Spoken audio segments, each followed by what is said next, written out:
$5 Games presents RFL. This game starts off with this screen. Yep. If you want to know my issues with this screen, please watch this video pinned in the comments. Oh, and I just read that if you want a certain achievement, you have to select Expert and never touch the setting again. Just FYI.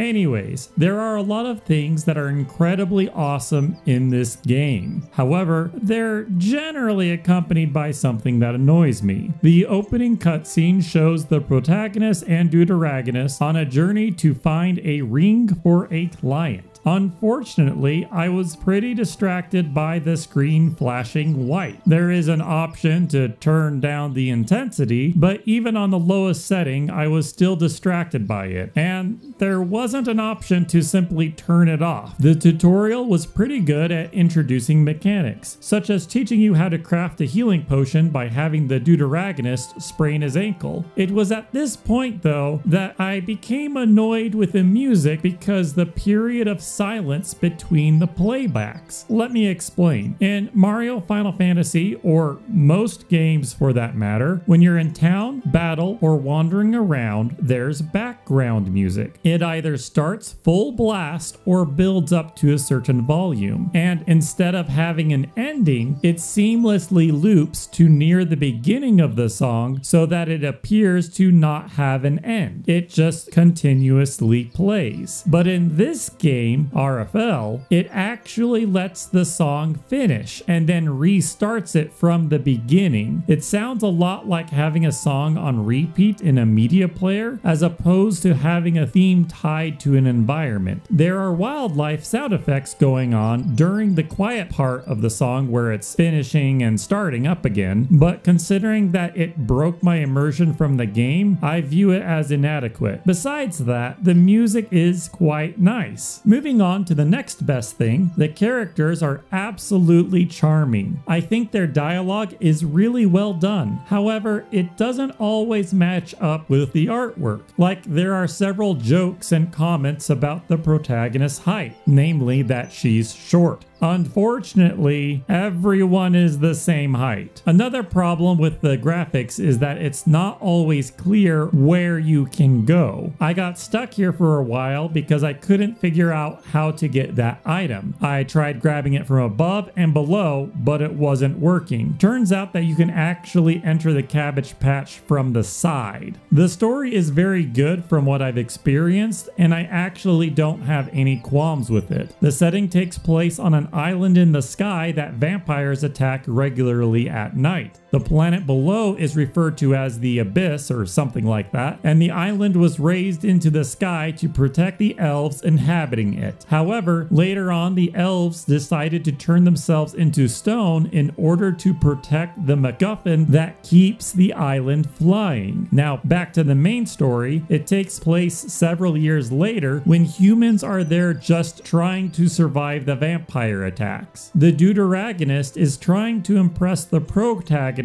with money, so he took a job from a shady client to get a specific ring from a dungeon, likely the MacGuffin. He brings the protagonist along because he likes her and she's more competent than him. Unfortunately, they get separated, she finds the ring and passes out. In the meantime, the deuteragonist gets her father for help, and after he does so, the father forbids them from seeing each other. Once they were back at town, there was an archery competition about to happen that the protagonist was looking forward to competing in, but she gets distracted by the pet animals disappearing around town, and that's where I left off. Gameplay wise, it's a turn-based RPG. The game encourages you to use skills by having you regenerate mana each turn. There is a little strategy involved by having one character no taunt, which forces an enemy to attack him, but didn't see too much beyond that. It has a point-based leveling system where you put 5-ish points into these categories every level. Luckily, if you mess up, you can reset them in town for a price that increases every time you do it. Honestly, from what I can tell, this game is really good. I focused a little bit on the pet peeves I have with it, but some people can easily overlook them, and that's fine. I'm also under a lot of unrelated stress, and that probably contributes to it. But anyway, so sorry about that, RFL. It is a great game. Anyways, thank you for watching. That's a wrap for this game. Consider picking this game up instead of a plastic ring.